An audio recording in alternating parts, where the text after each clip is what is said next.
ছোটবেলায় আমরা অনেকেই একটা গল্প পড়েছিলাম খরগোশ আর কচ্ছপের গল্প। তো দেখেছেন খরগোশ খুব দ্রুত রান করতে পারে বলে খুব বড়াই করতো, আর কচ্ছপ আস্তে আস্তে যাবে বলে ওরা দৌড় প্রতিযোগিতায় যে ফলাফল আপনারা জানেন, আলটিমেটলি কচ্ছপ জিতেছিল বিকজ খরগোশ মাঝখানে যে আবার রেস্ট নিচ্ছিল, ঘুমিয়ে গেছে। তো সেই স্টোরি। অনেক মানুষ দেখবেন খুব ট্যালেন্টেড হয় ন্যাচারালি। তো সাধারণত স্টাডিতে দেখা গেছে যে শুধু talent alone cannot make you successful in life. ট্যালেন্টের সাথে হার্ড ওয়ার্ক করতে হয়। যাদের ট্যালেন্ট থাকে ওরা কোনো কিছু করতে গেলে একটু কম সময় লাগে, কিন্তু হার্ড ওয়ার্ক করতে হবে। যাদের লেস ট্যালেন্টেড তাদেরকেও হার্ড ওয়ার্ক করতে হবে, হয়তো ওদের একটু বেশি করতে হয়। তো ছোটোবেলায় আপনারা দেখেছেন যে স্কুল কলেজ ইউনিভার্সিটিতে অনেক ছেলেপেলে খুবই ট্যালেন্টেড ছিল, কিন্তু বড়বেলায় এসে দেখে অনেককেই দেখবেন যে এরা অতটা সাকসেসফুল হতে পারেনি।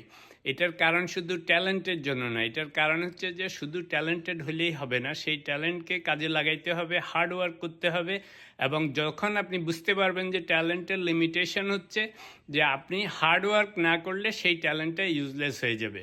তো এইটা ইয়াঙ্গার জেনারেশনের জন্য বেশি প্রযোজ্য, যারা স্কুল কলেজ ইউনিভার্সিটিতে অথবা বিজনেসে অথবা নতুন প্রফেশনাল স্টাডি বা কিছু একটা করতেছে। তাদেরকে সবসময় খেয়াল রাখতে হবে যে ট্যালেন্টেড হোক বা না হোক, হার্ডওয়ার্কের কোনো বিকল্প নাই সাকসেসফুল হওয়ার জন্য।